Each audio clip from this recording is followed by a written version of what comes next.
Sir आप कहाँ के रहने वाले हैं? हम बलिया के रहने वाले हैं। सर यूपी में 2027 में चुनाव होने वाला है और वहाँ पे प्रमुख 3 पार्टियां हैं। पहला वर्तमान में बीजेपी से योगी आदित्यनाथ जी हैं, दूसरा अखिलेश यादव जी हैं और तीसरा मायावती जी। तो 2027 में आपके हिसाब से कौन आना चाहिए? बीजेपी आएगी।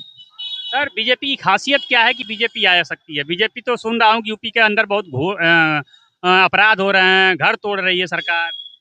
सर अपराध तो हर राज्य में हो रहा है, लेकिन जो जोगी जी जो यूपी में जो कर रहे हैं वो सही कर रहे हैं। कोई गुंडागर्दी हो गई वो हटा दिए, सब कुछ अवैध कब्जा था वो सब कुछ हटा दिए। रोड देख लीजिए यूपी में जाकर के, फर्स्ट क्लास का रोड भी बन गया। अभी एक घटना हुई है प्रयागराज में, ये एक आप सुनने होंगे, एक सांसद है नगीनापुर से, एक रावण, चंद्रशेखर रावण, ठीक। तो एक घटना हुई थी, वहां वो गए थे और उनके जो काफिले में लोग गए थे, पुलिस प्रशासन उनको रोक रही थी, लेकिन पुलिस प्रशासन के ऊपर पथराव किया गया है और कई गाड़ियों को तोड़ा गया है, मोटरसाइकिल तोड़ी गई है और पुलिस की गाड़ियों को बुलेट दिया गया है इनके समर्थकों द्वारा। तो क्या आप क्या कहना चाहेंगे, क्या ये उचित है? ये नहीं, उचित नहीं है, गलत है। प्रशासन का गाड़ियां तोड़ना, चाहे सरकारी प्रॉपर्टी को जलाना फूकना, ये तो गलत गलत है। जो चीज बात से हल होती है, आराम से जो हल होती है ना, वो भगदड़ करने से और गुंडई करने से नहीं हल होती है। तो ये तो हमारे समझ से गलत है सर। 50 लोग गिरफ्तार भी हो चुके हैं और 400 लोगों पर मुकदमा हो चुका है। तो अब बताइए, क्या चंद्रशेखर रावण उन लोगों को बचा पाएंगे?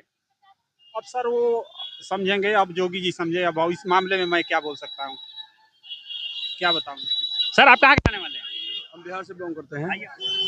बिहार से बिलोंग करते हैं। बिहार में चुनाव होने वाला है, तो बिहार की स्थिति क्या है, कौन आने वाला है?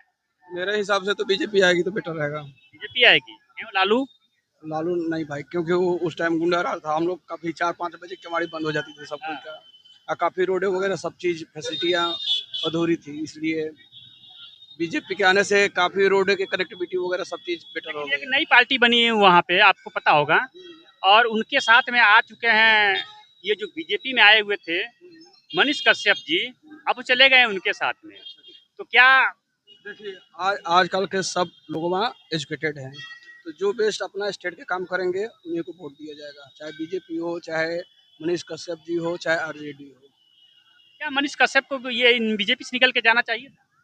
देखिए अब जल्दबाजी नहीं किए वो तो जल्दबाजी किए ही, नहीं जाना चाहिए था, क्योंकि ऑल ऑल ऑफ भारत में बीजेपी के ही बढ़िया सिचुएशन चल रहा है मेरे हिसाब से तो।